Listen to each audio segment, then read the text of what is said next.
ಕೃಷ್ಣಂ ವಂದೇ ಜಗದ್ಗುರು.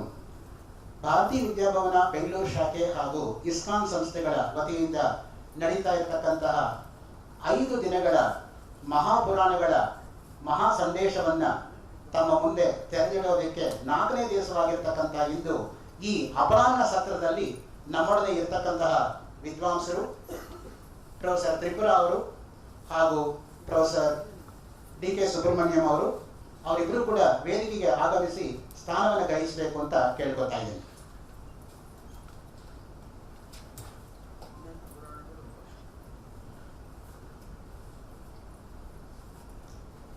ಇದರ ಇವರಿಬ್ಬರ ನಂತರ ವೈಷ್ಣವ ಪುರಾಣಗಳ ಬಗ್ಗೆ ವಿದ್ವಾನ್ ಸೂರ್ಯನಾರಾಯಣ ಅವರು ತಮ್ಮ ವಕ್ತವ್ಯವನ್ನು ಪ್ರಸ್ತುತಿಪಡಿಸ್ತಾರೆ.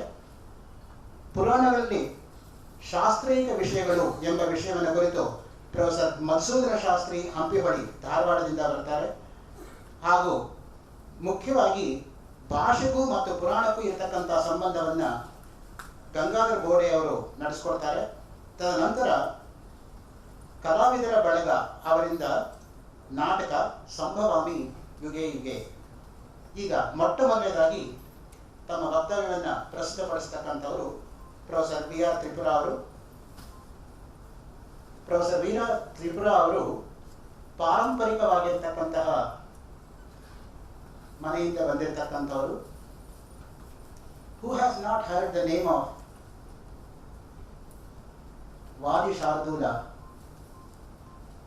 ವಾದಿ ಪಂಚಾಣನ, ಮಹಾಮಹೋಪಾಧ್ಯಾಯ, ಶಾಸ್ತ್ರ ವಾರಿಧಿ V.S. Ramchandra Shastri, who was very closely associated with the Shankar Math gurus like Shri His Holiness Chandrasekhara Bharati Mahaswamigal and Abhinav Vidyatirtha Mahaswamigal, the 34th and 35th pontiffs of Sringeri Sharda Peetham, and Veda Brahmashri V.S. Ramchandra Shastri's worthy father's worthy daughter is Professor V.R. Tripura.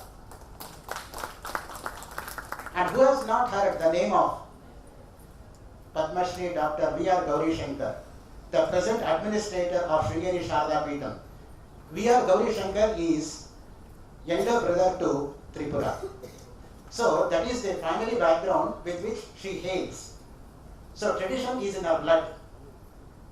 Professor V.R. Tripura is Associate Professor in Sanskrit, Government Ramnarayan College of Commerce and Management. She is a BSc, MA and MPhil certificate in Secretarial Practice, Bharatiya Vidya Bhavan, Delhi. In the forenoon session, K.G. Krishnamurthy was a link between Bharatiya Vidya Bhavan, Mumbai and Bharatiya Vidya Bhavan, Bangalore. She is the link between Bharatiya Vidya Bhavan, Delhi and Bharatiya Vidya Bhavan, Bangalore. That's the connection between forenoon and afternoon sessions. Critical appreciation of Navasahasanka Charitam. On that, she has done extensive research.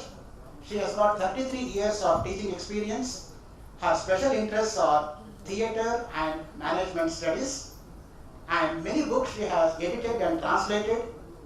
Just to mention a few of them: Karma Yoga of Bhagavad Gita, published from Prasaranga, Bangalore University, which has been a prescribed textbook for BA classes.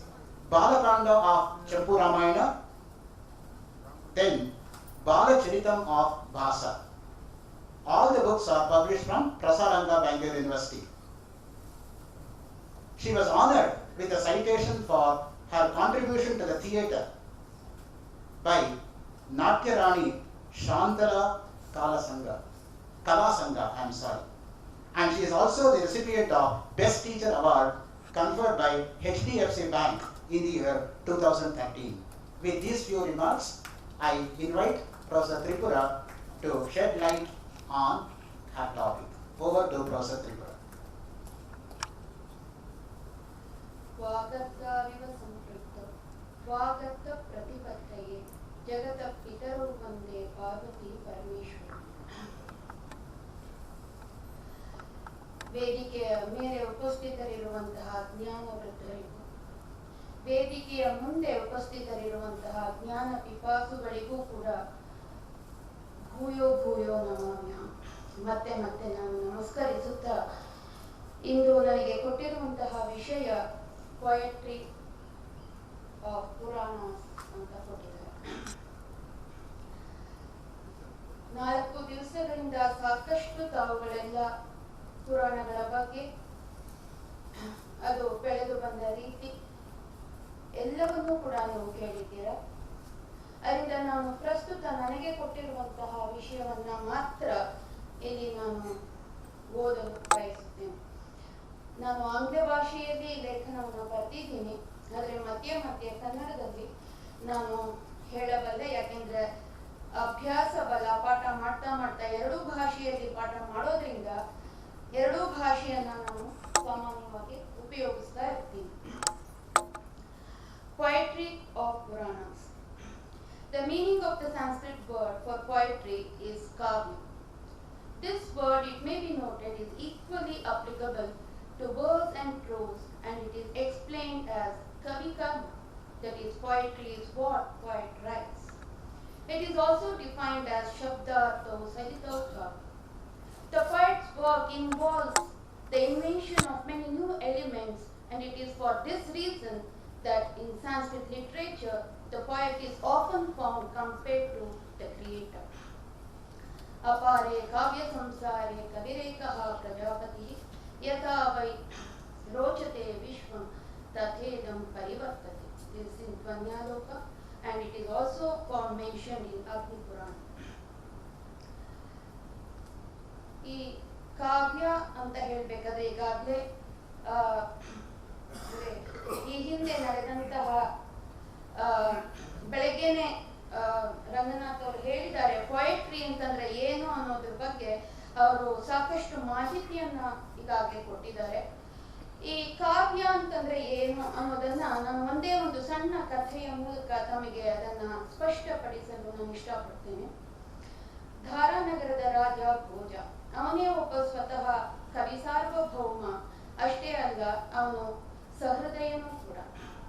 ಯಾರೇ ಕವಿತೆಯನ್ನ ಬರೆದು ಅವನಿಗೆ ತೆಗೆದುಕೊಂಡು ಹೋಗಿ ಕೊಟ್ರೆ, ಅವನ ಮುಂದೆ ಓದಿದ್ರೆ ಅವನು ಅವರಿಗೆ ಸಾಕಷ್ಟು ಸುವರ್ಣ ನಾಣ್ಯಗಳನ್ನ ಅವನು ಗೌರವವಾಗಿ ಕೊಡ್ತಾ ಇದ್ದ.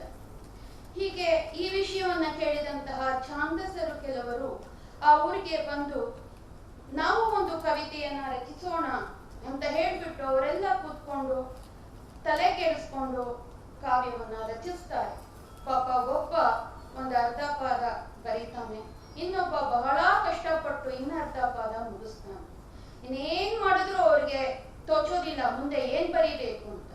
ಅಷ್ಟರಲ್ಲಿ ಕಾಳಿದಾಸ ಆ ಕಡೆ ಬಂದವನು ಏನ್ ಮಾಡ್ತಾ ಇದ್ದೀರಾ ಅಂತ ಕೇಳ್ತಾನೆ. ಅವ್ರು ಹೇಳ್ತಾರೆ, ನೋಡಿ ಸ್ವಾಮಿ, ಹೀಗಿದೆ, ನಮಗೆ ಸುವರ್ಣ ನಾಣ್ಯಗಳನ್ನ ಪಡಿಬೇಕು ಅನ್ನೋ ಒಂದು ಆಸೆ ಇದೆ, ಆದ್ರೆ ಏನ್ ಮಾಡೋದು ನಮ್ಗೆ ತೋಚ್ತಾ ಇಲ್ಲ, ಏನ್ ಬರೀಬೇಕು. ಅವನು ಆಯ್ತು, ನಾನು ಮುಂದಿನ 2 ಪಾದಗಳನ್ನ ನಾನು ಬರ್ಕೊಡ್ತೀನಿ ಅಂತ ಹೇಳ್ಬಿಟ್ಟು ಅವನು ಹೇಳ್ತಾನೆ. ಅದನ್ನ ತೆಗೆದುಕೊಂಡು ಹೋಗಿ ಅವರು ಮರುದಿನ ಭೋಜನ ಮುಂದೆ ಅದನ್ನ ಓದ್ತಾರೆ. ಆ ಪದ್ಯ ಈ ರೀತಿಯಾಗಿದೆ. ಮೊದಲು 2 ಅಂದ್ರೆ ಅವರು ಸೃಷ್ಟಿ ಮಾಡಿ ಛಾಂದಸರು ಮಾಡಿದಂತಹ ಪಾದ ಹೀಗಿದೆ. ಭೋಜನಂ ದೇಹಿ ರಾಜೇಂದ್ರ ಘೃತಸೂಪ ಸಮನ್ವಿತಂ ಮಾಹಿಷಂ ಚ ಶರಚಂದ್ರ ಚಂದ್ರಿಕಾ ಧವಲಂ ದರಿ. ಇದನ್ನ ಕೇಳ್ತಾನೆ ಭೋಜರಾಜ. ಅವನು ಹೇಳ್ತಾನೆ, ನೀವೇನ್ ಬರ್ದಿದ್ದೀರಾ ಸಂತೋಷ, ಆದ್ರೆ ಈ 2ನೇ ಪಾದ ಇದೆಯಲ್ಲ, ಅದು ಖಂಡಿತ ತಾವು ಬರ್ದಿದ್ದಲ್ಲ ಅಂತ ಅನ್ಸತ್ತೆ ಅಂತ ಹೇಳ್ತಾನೆ. ಯಾಕೆಂತಂದ್ರೆ ಒಂದ್ ಕಡೆ ಹೇಳ್ತಾರೆ, ಕವಿತಾ ರಸ ಮಾಧುರ್ಯಂ ಕವಿರ್ ಬೇತಿನ ತತ್ ಕವಿಹಿ ಭವಾನಿ ಭ್ರೂಕುಟಿ ಭಂಗಂ ಭವೋ ವೇತಿನ ಭೂಧರಃ ಅಂತ ಹೇಳ್ತಾರೆ. ಅಂದ್ರೆ ಒಬ್ಬ ಸಹೃದಯ ಕವಿ ಬರೆದಿರುವಂತಹ ಕಾವ್ಯವನ್ನ ಬಹಳ ಚೆನ್ನಾಗಿ ಅವನು ಅರ್ಥ ಮಾಡಿಕೊಳ್ಳಬಲ್ಲ. ಭೋಜ ಆ ರೀತಿಯಾದಂತಹ ಒಬ್ಬ ಸಹೃದಯ ಆದ ಕಾರಣದಿಂದ ಆ 2ನೇ ಸಾಲನ್ನ ಕೇಳಿದ ತಕ್ಷಣವೇ ಅವನಿಗೆ ಅರ್ಥವಾಯಿತು, ಇದು ಇವರು ಬರೆದಿರೋದಲ್ಲ, ಇದು ಯಾರೋ ಒಬ್ಬ ಕವಿ ಬರೆದಿರುವುದು ಅಂತ. ಅವನು ಕೇಳ್ತಾನೆ, ಹೌದು, ಇದು ನಾವು ಬರ್ದಿರೋದಲ್ಲ, ಕಾಳಿದಾಸ ಬರ್ದಿರೋದು ಅಂತ ಹೇಳ್ತಾರೆ.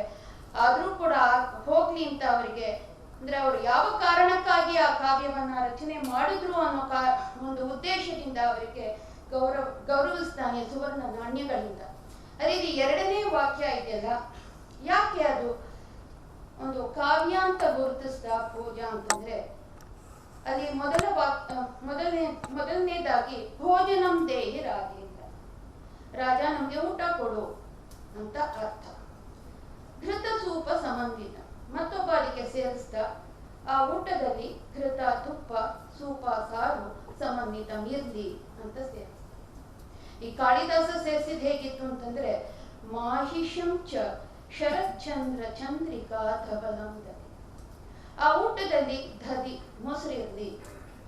ಅದು ಎಂತಹ ಮೊಸರು? ಮಾಹಿಷಂ ದಧಿ ಅಂದ್ರೆ ಎಮ್ಮೆ ಹಾಲಿಗೆ ಹಾಕಿ ಮಾಡಿದಂತಹ ಯಾವುದು ಮೊಸರಿದೆ ಆ ಮೊಸರು ಇರ್ಲಿ.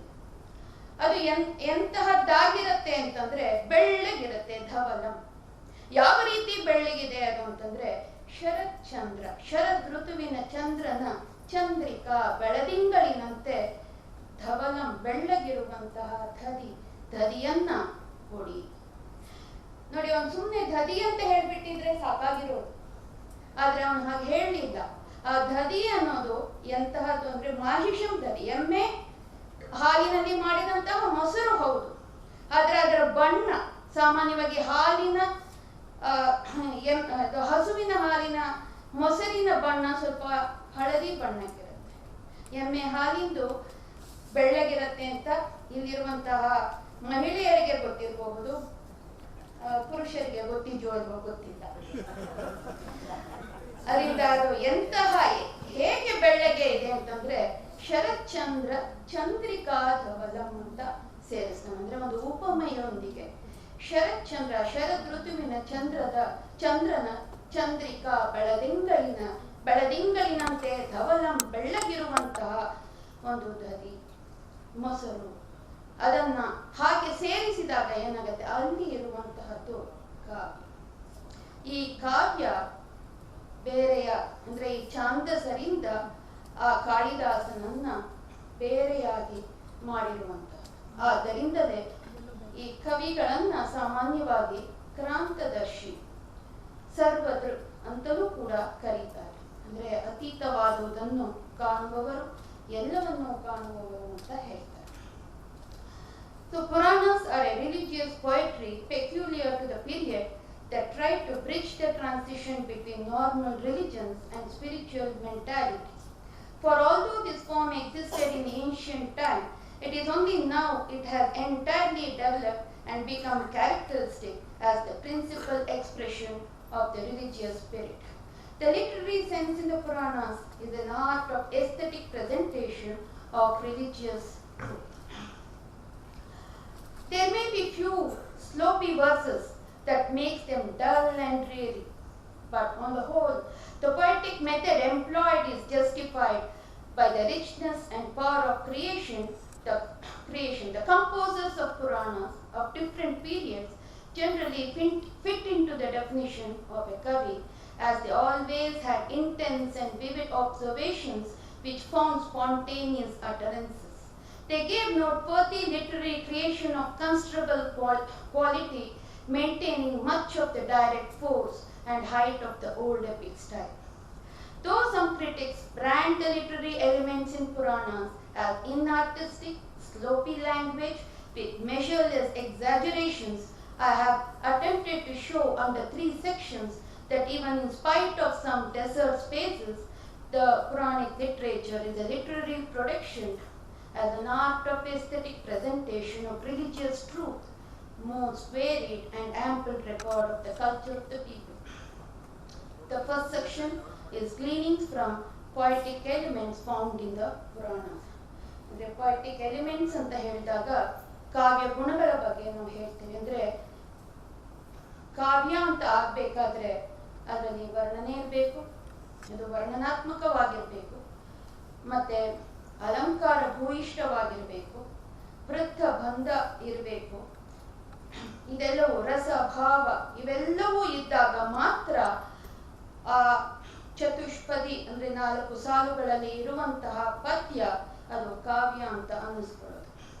ಸೊ ಅಂತಹದ್ದೇನಾದ್ರೂ ಇದೆಯಾ ಈ ಪುರಾಣಗಳಲ್ಲಿ ಅಂತ ನೋಡಿದಾಗ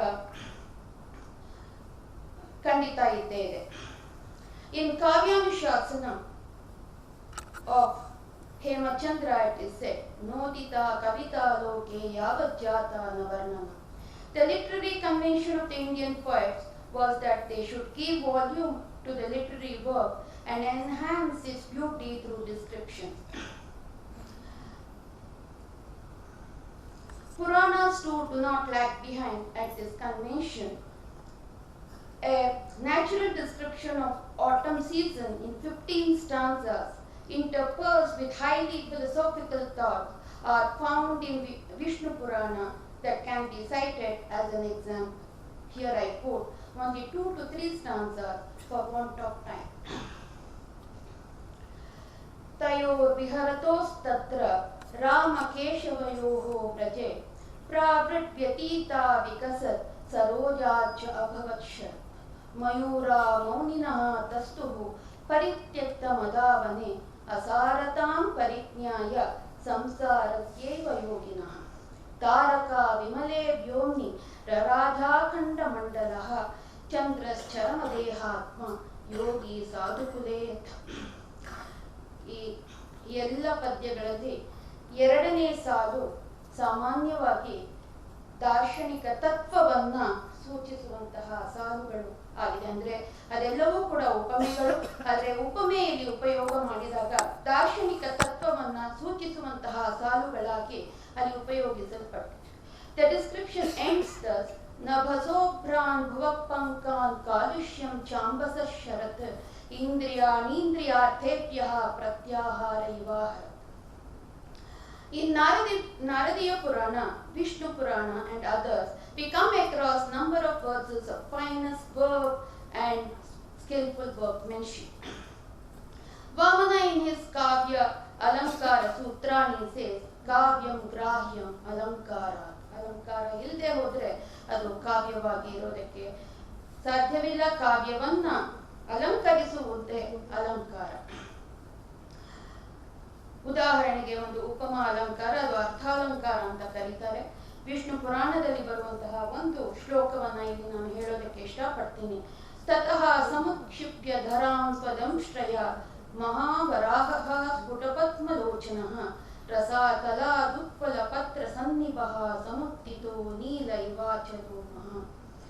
ಅದೇ ರೀತಿಯಾಗಿ ಶಬ್ದ ಅಲಂಕಾರ. ಇವತ್ತು ಬೆಳಗ್ಗೆ ರಂಗನಾಥ್ ಕೂಡ ಅದನ್ನ ಒಂದ್ಸತಿ ಹೇಳಿದ್ರು. ಶಬ್ದಾಲಂಕಾರದಲ್ಲಿ ಅನುಪ್ರಾಸ ಅಂತ ಒಂದು ಶಬ್ದ ಅಲಂಕಾರ. ಪದಗಳು ರಿಪೀಟ್ ಆಗಿ ಹೋಗ್ತಾ ಇರುತ್ತೆ. ತಪಸ್ ತಪಸ್ಯೌ ಮಧು ಮಾಧವೌ ಚ ಶುಭ್ರ ಶುಚಿಶ್ಚಾಯನಮುತ್ತರಂ ಸ್ಯಾತ್ ನಭೋ ನಭಸ್ಯೋ ಅತೈಷಶ್ಚ ಸೋರ್ಜಃ ಸಹ ಸಹಸ್ಯಾವಿತಿ ದಕ್ಷಿಣಾಂ ಸ್ಯಾತ್. ಅಂದ್ರೆ ಹಿಂದಿನ ಕಾಲದಲ್ಲಿ ಸೂರ್ಯ ಉತ್ತರಾಯಣದ ಕಡೆಗೆ ಹೋಗ್ಬೇಕಾದ್ರೆ ಹಾಗೂ ದಕ್ಷಿಣಾಯನದ ಕಡೆಗೆ ಹೋಗ್ಬೇಕಾದ್ರೆ ಆ 6 ತಿಂಗಳಿಗೆ ಬೇರೆ ಬೇರೆ ಹೆಸರನ್ನ ಇಡ್ತಾ ಇದ್ರು. ಅದು ತಪಃ ತಪಸ್ಯ, ಮಧು ಮಾಧವ, ಶುಕ್ರ ಶುಚಿ. ಇದು ಉತ್ತರಾಯಣದ ಕಡೆಗೆ ಹೋಗ್ಬೇಕಾದ್ರೆ ಇಡುತ್ತಿದ್ದಂತಹ ಆ ತಿಂಗಳುಗಳಿಗೆ ಇಡುತ್ತಿದ್ದಂತಹ ಹೆಸರು. ನಭೋ ನಭಸ್ಯ ಇಶ ಸೋರ್ಜ ಸಹ ಸಹಸ್ಯ. ಇದು ಅವನು ದಕ್ಷಿಣಾಯನದ ಕಡೆಗೆ ತಿರುಗಬೇಕಾದ್ರೆ ಆ ತಿಂಗಳುಗಳಿಗೆ ಇಡುತ್ತಿದ್ದಂತಹ ಹೆಸರುಗಳು. ಆದರೆ ಆ ವಾಡಿಕೆ ಈಗ ಅದು ಇಲ್ಲ. An example for Rupaka or metaphor from Narada Purana: ಗಗನಾರ್ಣವ ಮಾಣಿಕ್ಯ ಚಾಂದ್ರ ದಾಕ್ಷಾಯಿಣೀಪತೆ ಗೃಹಾಣಾದ್ಯಂ ಮಯಾ ದತ್ತಂ Ganesha ಪ್ರತಿಪದ. The statement Chando vrittaischa vividaihi anvitam vidusham priyam holds good even for the Puranas, though many critics call it pedestrian and prosaic. Here I quote 2 unique meters. Prithvi ಅನ್ನೋದು ಒಂದು ವೃತ್ತ. ಅದರಲ್ಲಿ 17 ಅಕ್ಷರಗಳು ಇರುವಂತಹ ವೃತ್ತ. ಮಂದಾಕ್ರಾಂತದಂತೆ ಅದು ಕೂಡ ಒಂದು 17 ಅಕ್ಷರಗಳಲ್ಲಿ ಹೇಳುವಂತಹ ವೃತ್ತ. ಚಲತ್ ಕನಕ ಕುಂಡಲೋಲ್ಲಸಿತ ಚಾರು ಕಂಡಸ್ಥಲಂ ಸುಘೋಣಧರ ಮದ್ಭುತ ಸ್ಮಿತ ಮುಖಾಂಬುಜಂ ಸುಂದರಂ ಸ್ಫುರದ್ ವಿಮಲ ರತ್ನ ಯುಕ್ಕನಕ ಸೂತ್ರ ನದ್ಧಂ ದದತ್ ಸುವರ್ಣ ಪರಿಮಂಡಿತಂ ಸುಭಗ ಪೌಂಡರೀಕಂ ನಖಂ. ಇನ್ನೊಂದು ಉದಾಹರಣೆ ಭುಜಂಗ ಪ್ರಯಾಗ. ಸಾಮಾನ್ಯವಾಗಿ ನೀವೆಲ್ಲ ಕೇಳಿರಬಹುದು ಶಾರದಾ ಭುಜಂಗ, ಸುಬ್ರಹ್ಮಣ್ಯ ಭುಜಂಗ ಅಂತ. ಅದಕ್ಕೆ ಯಾಕೆ ಭುಜಂಗ ಅಂತ ಹೆಸರಿಟ್ಟಿದ್ದಾರೆ ಅಂತಂದ್ರೆ ಅಲ್ಲಿ ಉಪಯೋಗಿಸಿರುವಂತಹ ವೃತ್ತದ ಕಾರಣಕ್ಕಾಗಿ. ಭುಜಂಗ ಪ್ರಯಾತ ಅಂತಾನೆ ಆ ವೃತ್ತದ ಹೆಸರು. ಅಂದ್ರೆ ಆ ಶ್ಲೋಕಗಳಲ್ಲಿ ಬರುವಂತಹ ಎಲ್ಲ ಪದ್ಯಗಳು ಕೂಡ ಅಂದ್ರೆ ಆ ವೃತ್ತದಲ್ಲಿ ಹೇಳಿರುವಂತಹದ್ದು. ಭುಜಂಗ ಅಂತಂದ್ರೆ ಸರ್ಪ, ಭುಜಂಗ ಪ್ರಯಾತ ಅಂದ್ರೆ ಸರ್ಪ ಯಾವ ರೀತಿಯಾಗಿ ಅದು ಹೋಗತ್ತೆ ಅದೇ ರೀತಿಯಾಗಿ ಇಲ್ಲೂ ಕೂಡ ಆ ಅಕ್ಷರಗಳು ಮೇಲೆ ಕೆಳಗೆ ಹೋಗ್ತಾ ಇರುತ್ತೆ. ಒಂದು ಉದಾಹರಣೆ ನಾರದ ಪುರಾಣದಿಂದ, ಸಮಧೂ ಸರೋಸರಸ್ಥಲೇ ದೇನುತುಲ್ಯ ಸುಪುಷ್ಟಾಂಗಮಷ್ಟಾಪದಕಲ್ಪದೀಪ್ತಂ ಕಟೀರಸ್ಥಲೇ ಚಾರು ಜಂಘಾಂತಯುಗ್ಮಂ ವಿನದ್ಧಂ ಗುಣಕಿಂಕಿಣಿ ಜಾಲಧಾಮ್ನ ಹಸಂತಂ ಹಸದ್ಬಂಧು ಜೀವಪ್ರಸೂನ ಪ್ರಭಾಪಾಣಿಪಾದಾಂಬುಜೋದಾರಕಾಂತ್ಯ ದಧಾನಾಂ ಕರೆ ದಕ್ಷಿಣೆ ಪಾಯಸಾನ ಸುಹಯ್ಯಂ ಕವೀನಾಂ ತಥಾ ವಾಮಹಸ್ತೆ. ಅಂದ್ರೆ ಇದು ಶ್ರೀಕೃಷ್ಣನ ಅಂಗಾಂಗಗಳನ್ನ ವರ್ಣನೆ ಮಾಡುವಂತಹ ಶ್ಲೋಕ. ಅದು ಭುಜಂಗ ಪ್ರಯಾತದಲ್ಲಿ ಆ ಶ್ಲೋಕಗಳನ್ನ ಮಾಡಿದ್ದಾರೆ. In the earliest work, Puranic literature were profusely containing metrical quotations that added some poetical charm. In Vayu Purana, we come across a gatha, a metrical quotation where a father celebrates a pilgrimage undertaken by his son to Gaya. Gayam yasyati yaha putraha sanastratha bhavishyati Gayam prapte sutam drishtva pitrunam utsavo bhavet. ಅಂದ್ರೆ ಈಗಿನ ಕಾಲದಲ್ಲಿ ಗಯೆಗೆ ಯಾರೂ ಹೋಗಲ್ಲ ಅಂತ ಅನ್ಕೊಳ್ತೀನಿ. ಕೇವಲ ಸಾಂಪ್ರದಾಯಿಕ ಮನೆತನದವರು ಮಾತ್ರ ಗಯೆಗೆ ಹೋಗ್ತಾರೆ. ಗಯೆಗೆ ಹೋಗಿ ಅಲ್ಲಿ ಪಿತೃ ಶ್ರಾದ್ದವನ್ನ ಮಾಡಿದ್ರೆ ಎಷ್ಟೋ ಜನ್ಮಗಳ ಅಂದ್ರೆ ಹಿಂದಿನವರ ವಂಶಸ್ಥರಿಗೆಲ್ಲರಿಗೂ ಕೂಡ ಮೋಕ್ಷ ಪ್ರಾಪ್ತಿಯಾಗತ್ತೆ ಅಂತ ಅಲ್ಲಿ ಒಂದು ಪ್ರತೀತಿ ಇದೆ, ನಂಬಿಕೆ ಇದೆ. ಅದೇ ರೀತಿಯಾಗಿ ಇಲ್ಲೂ ಕೂಡ ಈ ಪುರಾಣದಲ್ಲಿ, ವಾಯುಪುರಾಣದಲ್ಲಿ ಬರುವಂತಹ ಈ ಗಾಥ, ಅದರಲ್ಲಿ ತಂದೆ ತನ್ನ ಮಗ ಗಯೆಗೆ ಹೋಗ್ತಾನೆ ಅಂತ ಹೇಳಿದ್ರೇನೆ, ಅವನು ಹೋಗಿ ಬರ್ತಾನೆ ಅಂತ ಕೇಳಿದ ತಕ್ಷಣ ಅವನು ಉತ್ಸವವನ್ನ ಆಚರಿಸ್ತಾನೆ ಅಂತ ಹೇಳುವಂತಹ ಗಾಥ ಇದು. ಈ ಪುರಾಣಗಳಲ್ಲಿ ಅಂದ್ರೆ ಕಾವ್ಯ ಅಲಂಕಾರಿಕ ಶಾಸ್ತ್ರಕ್ಕೆ ಸಂಬಂಧಪಟ್ಟಂತಹ ವಿಷಯಗಳು ಕೂಡ ಇಲ್ಲಿ ಗೂಢವಾಗಿದೆ.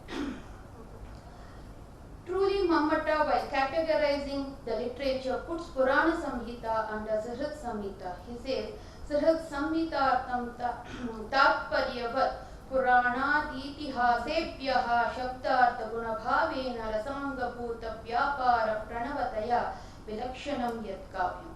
He takes as examples two stanzas from Vishnu Purana for Alankara Vyanjanatvam. Alankara Vyangyatvam. Tadaprapti Mahadukka Vilina Shesha Patakam Tachinta Vipulahlada Kshina Punya Chaya Tatha. According to the rhetorics, the primary sentiment evoked in the Purana is Shanta.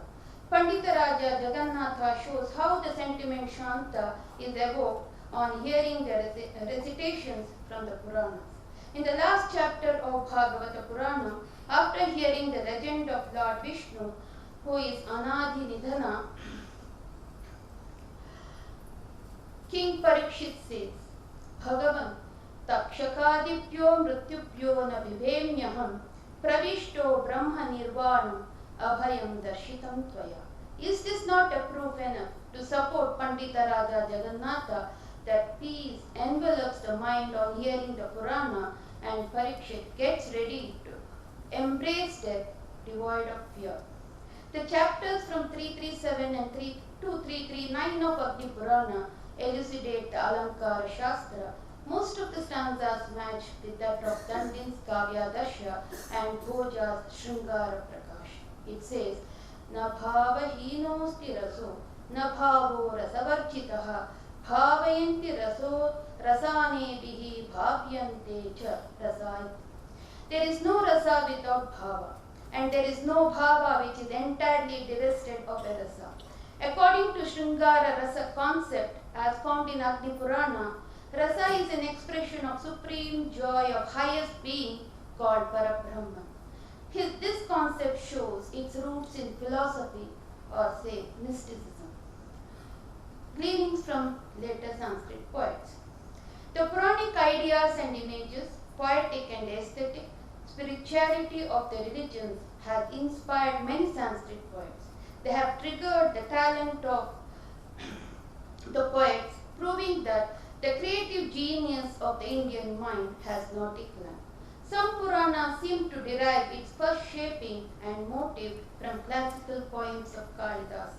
A certain number take for their theme episodes of ancient and Puranic legends. Since the composition of some Puranas are supposed to have happened in the Gupta period, it is difficult to decide who inspired whom. For example, the genealogy of Surya Vamsha given in Vishnu Purana has been followed by Kalidasa in Raghu Vamsha with a slight change.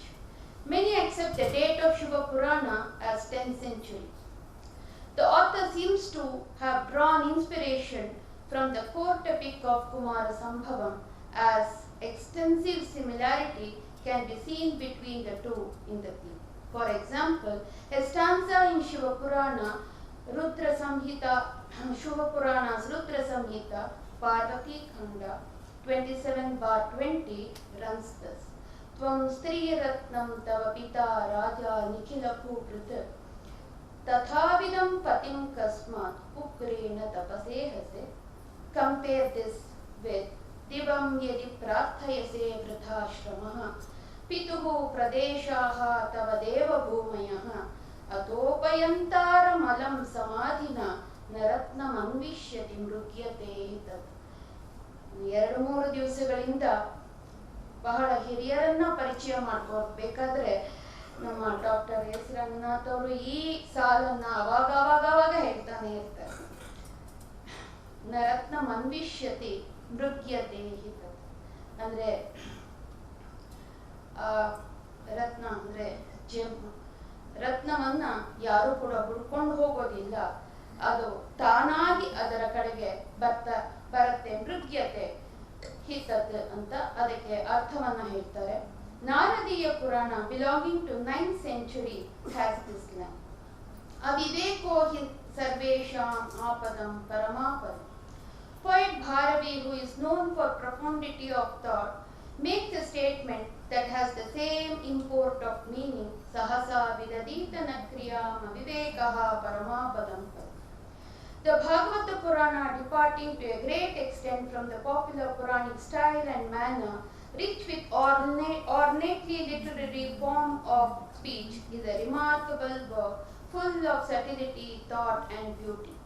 This Purana started a movement called Bhakti movement, an evolution of the emotional and ecstatic religion of devotion. In Bhagavata Purana, Lord Krishna, indulging in the erotic dalliance with the Gopikas of Braj, takes center stage, which is meant for the union of human spirit with Paramatma. This had immense influence on poet Jayadeva, who in his Gita Govindam leads the devouts to ecstasy and creates an internal longing and reunion of human spirit with Supreme Being. A peculiar power of Puranic religion and poetry is in turning all the human emotions Godward. Innate and intense devotion is most absorbing of them all. This has nowhere been used with so much power and sincerity as in the work of Bhattathiri in Narayani. This Stotrakavya is an abridged version of various episodes and expositions contained in the 9 chapters of Bhagavata Purana. Some modifications and radical changes in presentation effected by the poet has turned him into poet par excellence.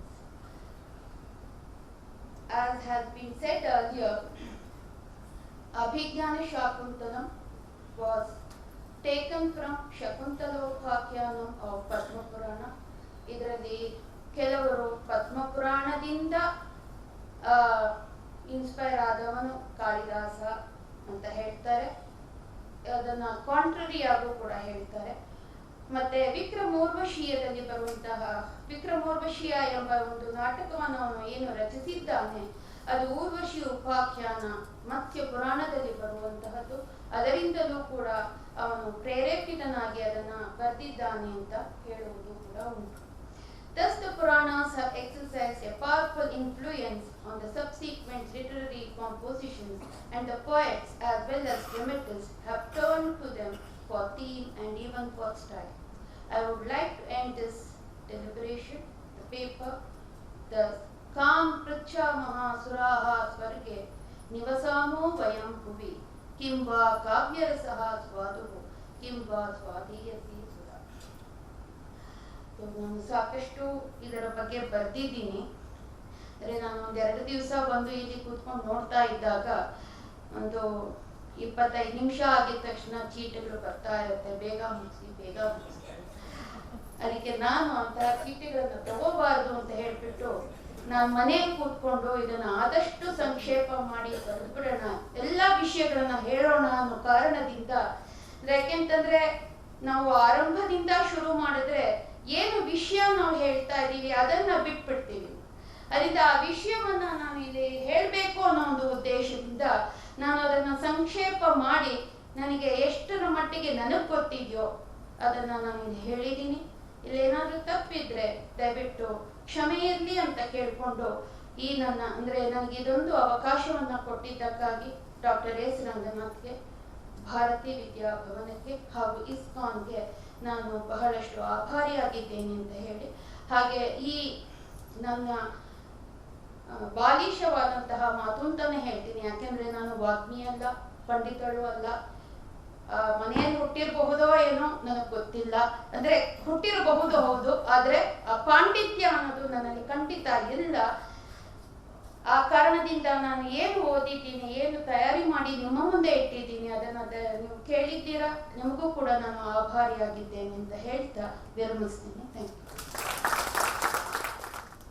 ಇಲ್ಲಿವರೆಗೂ ಕೂಡ professor Tripura ಅವರು ಬಹಳ ವಿನಯವಾಗಿ ಹೇಳಿಕೊಂಡ್ರು, ಪಂಡಿತನಲ್ಲಿ ಹುಟ್ಟಿರಬಹುದು ಅಂತ. ಬಹುದೇನೋ ವಾದಿಶಾರ್ದೂಲ ಪಂಡಿತರತ್ನ ಪಂಡಿತರಾದ VS Ramachandra ಶಾಸ್ತ್ರಿಗಳ ಮಗಳಾಗಿ ಶೃಂಗೇರಿ ಶಾರದಾ ಪೀಠದ ಈಗಿನ ಆಡಳಿತಾಧಿಕಾರಿಗಳಾಗಿರ್ತಕ್ಕಂಥ Padmashri doctor VR Gowrishankar ಅವರ ತಂಗಿಯಾಗಿ ನಾನು ಹುಟ್ಟಿರಬಹುದು ಅಂತ ಹೇಳಿದ್ರೆ ಏನು, ಹುಟ್ಟೇ ಇದ್ದಾರೆ, ಬಹುದು ಇಲ್ಲ ಏನೂ ಇಲ್ಲ. ತಂದೆ ವಾದಿಶಾರ್ದೂಲ, ಅಣ್ಣ ನೋಡಿದ್ರೆ ಪದ್ಮಶ್ರೀ, ಇನ್ನು ಅದಕ್ಕಿಂತ ಬೇಕಾದ. ಬಹಳ ವಿನಯವಾಗಿ ಪ್ರಾರಂಭದಲ್ಲಿ ಕಾಳಿದಾಸನನ್ನು ಅವರು ಉದ್ಧರಿಸಿದರು. ಕವಿ ಹೇಗಿರಬೇಕು, ಕಾಳಿದಾಸ ಹ್ಯಾಕ್ ಕವಿ ಅಂತ. ತಕ್ಷಣ ನನ್ನ ಮನಸ್ಸಿಗೆ ಹೋಗಿದ್ದು ಬಾಣನ ಒಂದು ಮಾತು. ಬಾಣ ಪೂರ್ವ ಭಾಗ ಮಾತ್ರ ಬರೆದ ಕಾದಂಬರಿನ, ಉತ್ತರ ಭಾಗ ಬರೆಯೋಕ್ಕೆ ಆಗಲಿಲ್ಲ ಅವನ ಕೈಯಲ್ಲಿ. ಅವನಿಗಿಬ್ಬರು ಮಕ್ಕಳಿದ್ರು. ಯಾರು ನನ್ನ ಉತ್ತರ ಭಾಗವನ್ನು ಪೂರ್ತಿ ಮಾಡೋಕ್ಕೆ ಸಮರ್ಥರು ಅಂತ ಪರೀಕ್ಷೆ ಮಾಡೋಕ್ಕೋಸ್ಕರ ಇಬ್ಬರನ್ನು ಕರ್ಕೊಂಡೋದ. ಒಂದು ಬಡ್ಕಲ್ ಮರ, ಒಂದು ಎಲೆನೂ ಇಲ್ಲ, ಎಲ್ಲ ಎಲೆಗಳು ಉದುರೋಗಿದೆ. ಅದರ ಮೇಲೆ ಒಂದು ಹಾವು ಕೂತಿದೆ. ಮೊದಲೇ ಅವನಿಗೆ ಕೇಳ್ದ, ನೀನು ವರ್ಣನೆ ಮಾಡಪ್ಪ ಅಂತ. ಅವನು ವರ್ಣನೆ ಮಾಡ್ದ. ಶುಷ್ಕೋ ವೃಕ್ಷ ಸ್ಥಿಷ್ಟ ತ್ಯಗ್ರೆ ತದುಪರಿ ಕಶ್ಚಿತ್ ಸರ್ಪೋಪ್ಯಸ್ತಿ. ಏನಾದರೂ ಕಾವ್ಯ ಇದೆ ಅದರಲ್ಲಿ. ಆ ಮರ ಎಷ್ಟು ಶುಷ್ಕವಾಗಿದೆಯೋ ಅವ್ನು ಹೇಳ್ತಕ್ಕಂಥ ಶಬ್ದಗಳು ಅಷ್ಟೇ ಶುಷ್ಕವಾಗಿದೆ. ಎರಡನೇ ಮಗನ್ ಕೇಳಿ ನೀನು ವರ್ಣನೆ ಮಾಡು ಅಂತ ಹೇಳಿದ. ನೀರಸ ತರುರಿವ ವಿಲಸತಿ ಪುರತಃ ತದುಪರಿ ಕ್ರೀಡತಿ ಭುಜತಃ ಕಶ್ಚಿತ್. ಬಂತು ನೋಡಿ ಕಾವ್ಯಾಂಶ. ಶುಷ್ಕ ಅಂದ್ರೆ ಒಂದೇ ಅರ್ಥ, ನೀರಸ ಅಂದ್ರೆ ಒಂದೇ ಅರ್ಥ, ಆದರೆ ಶಬ್ದ ನೋಡಿ ಹೇಗೆ ಬರುತ್ತೆ. ಅವನ ಅಸ್ಥಿಯಿಂದ ಇವನು ವಿಲಸತಿಯಿಂದ, ಅವನ ಸರ್ಪ ಅಂತ ಇವನು ಭುಜಗಃ ಅಂತ ಕಾವ್ಯಾಂಶ ಬಂದ್ಬಿಡ್ತು. ನೀನು ಪೂರ್ತಿ ಮಾಡು ಅಂತ ಹೇಳಿದ ತನ್ನ ಎರಡನೇ ಮಗನಿಗೆ. ಅವನ ಹೆಸರು ಪುಲಿಂದ ಅಥವಾ ಭೂಷಣ ಭಟ್ಟ ಅಂತ. ಅದರಿಂದಾನೆ ಪೂರ್ವ ಭಾಗವನ್ನು ಮಾತ್ರ ಪ್ರಿಸ್ಕ್ರೈಬ್ ಮಾಡ್ತಾರೆ ಹೊರತು ಮಕ್ಕಳಿಗೆ ಉತ್ತರ ಭಾಗ ಕಾದಂಬರಿ ಪ್ರಿಸ್ಕ್ರೈಬ್ ಮಾಡಲ್ಲ. ಯಾಕಂದ್ರೆ it is not written by Bana but is son Bhushana Bhatta Pulinda. Second point ಅವ್ರು ಹೇಳಿರ್ತಕ್ಕಂಥದ್ದು, ಕವಿ ಅಂದ್ರೆ ಏನು ಅನ್ನೋದನ್ನು ಡಿಫೈನ್ ಮಾಡಿದ್ರು ಪ್ರಾರಂಭದಲ್ಲಿ. ಯಾರು ಕವಿ? ನಾನ್ ಋಷಿ ಕುರುತೆ ಕಾವ್ಯಂ ಋಷಿಕ್ಕಿಲ ದರ್ಶನ. ಯಾವನ ದಾರ್ಶನಿಕನೋ ಅವನು ಕವಿ, ಯಾವನ ಕವಿಯೋ ಅವನ ದಾರ್ಶನಿಕ. ಕವಿರ್ ಮನೀಷಿ ಪರಿಭೂ ಸ್ವಯಂಭೂ. ಎಂತ ಮಾತು ನೋಡಿ, ಮನೀಷಿ ಅಂದ್ರೆ ಏನು? ಮನಸ್ವಿನ್ ಯೈ ನಮಃ. ಲಲಿತಾ ಸಹಸ್ರನಾಮದಲ್ಲಿ ಬರುತ್ತೆ. ಮನಸ್ಸಿನ ಮೇಲೆ ಸಂಪೂರ್ಣವಾಗಿರ್ತಕ್ಕಂಥ ಹತೋಟಿಯನ್ನು ಯಾರು ಇಟ್ಕೊಂಡಿರ್ತಾರೋ ಅವರು ಮನೀಷಿ ಅಥವಾ ಮನಸ್ವಿನಿ ಎಂಬತಕ್ಕಂಥ ಹೆಸರು. ಆ ಮನಸ್ಸಿರ್ತಕ್ಕಂಥವರೇ ಕವಿಗಳಾಗಕ್ಕೆ ಸಾಧ್ಯ.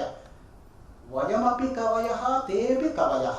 ಸಾಮಾನ್ಯ ಕವಯಸ್ತು ಕೇವಲ ಕಪಯ ಅಂತ. ನಾವು ಕವಿಗಳೇ ಸ್ವಾಮಿ, ಅವರು ಕವಿಗಳೇ. ಸಾಮಾನ್ಯ ಕವಿಗಳು ಕೋತಿಗಳು ಒಂದು ಕೊಂಬೆಯಿಂದ ಒಂದು ಕೊಂಬೆಗೆ ಹಾರೋ ಹಾಗೆ ಪ್ರಾಸಕ್ಕೋಸ್ಕರ ನಾನು ಬೆಳಗ್ಗೆ ಉದ್ಧರಿಸಿದ ಹಾಗೆ ಸ್ವಾಮಿಯ ರಂಗಪ್ರಿಯರು 1975ನೇ ಇಸ್ವಿನಲ್ಲಿ ಪಾಠ ಮಾಡುವಾಗ ನಾನು ಹೇಳಿದ ಶ್ಲೋಕ ಹ್ಯಾಕ್ ಕವಿತ್ವ ಬರೀಬಾರ್ದು ಅನ್ನೋದಕ್ಕೆ. ಅಗೋ ಚಂದ್ರ ಬಿಂಬ, ಈಗೋ ನಾಂದ್ರ ಕಂಬ, ತಗೋ ತಾಮ್ರ ಚಂಬ. ಆ ರೀತಿ ಕವಿತ್ವ ಮಾಡಬೇಡಿ. ಪ್ರಾಸ ಇದೆ ಆದ್ರೆ ಕವಿತ್ವ ಇಲ್ಲ, ಹಾಗೆ ಮಾಡಬೇಡಿ ಅನ್ನೋ ದೃಷ್ಟಿಯಿಂದ how to do, how not to do ಎರಡೂ ಕೂಡ ಕವಿತ್ವ ಅನ್ನೋದಕ್ಕೆ. ಆ ದೃಷ್ಟಿಯಿಂದಲೇ ವಿದ್ವತ್ ಕವಯಸ್ತು ಕವಯ, ಸಾಮಾನ್ಯ ಕವಯಸ್ತು ಕೇವಲ ಕವಯ ಅಂತ. ಅದಕ್ಕೆ ಕ್ಲಾಸಿಕ್ ಎಕ್ಸಾಂಪಲ್ ಅಂದ್ರೆ ವೇದಾಂತ ದೇಶಿಕರು. ಕವಿತ್ವದಲ್ಲೂ ನಿಷ್ಣಾತರು, ತಾರ್ಕದಲ್ಲೂ ನಿಷ್ಣಾತರು. ತಾರ್ಕಿಕರಿಗೆ ಕವಿತ್ವ ಬರಲ್ಲ, ಕವಿತ್ವರಿಗೆ ತಾರ್ಕಿಕ ಬರಲ್ಲ. ಸಾಮಾನ್ಯವಾಗಿ ಎರಡರಲ್ಲೂ ನಿಷ್ಣಾತರು. ಕವಯೋಪಿ ನಾಣ್ಯೆ ಶಾಸ್ತ್ರೇಪಿ ನಾಣ್ಯೆ ಅವ್ರು ಹೇಳ್ಕೊತಾರೆ. ಯಾವ್ದು ಬರ್ತೇವೆ ಬಾ ಯುದ್ಧಕ್ಕೆ, ಕಾವ್ಯ ಮಾಡ್ತೇವೆ ನಾನು ಮಾಡ್ತೀನಿ, ಶಾಸ್ತ್ರಕ್ಕೆ ಬರ್ತೇವೆ ಇಳಿ, ಯಾವ್ದಕ್ಕೆ ಇಳಿತೆ ಇಳಿ ನಾನು ನೋಡ್ಕೋತೀನಿ ಅಂತ ಹೇಳಿದ್ರು. ಅದು ಕವಿತ್ವ ಅಂದ್ರೆ. ಆದರೆ English ಪೊಯಿಟ್ರಿನಲ್ಲಿ poets are liars because they reflect a reflection. Plato, Republic, volume 14. All poets are liars because they take you away from reality and you are duped. Keats, if poetry does not come as naturally as a flower to a tree, it better not come at all.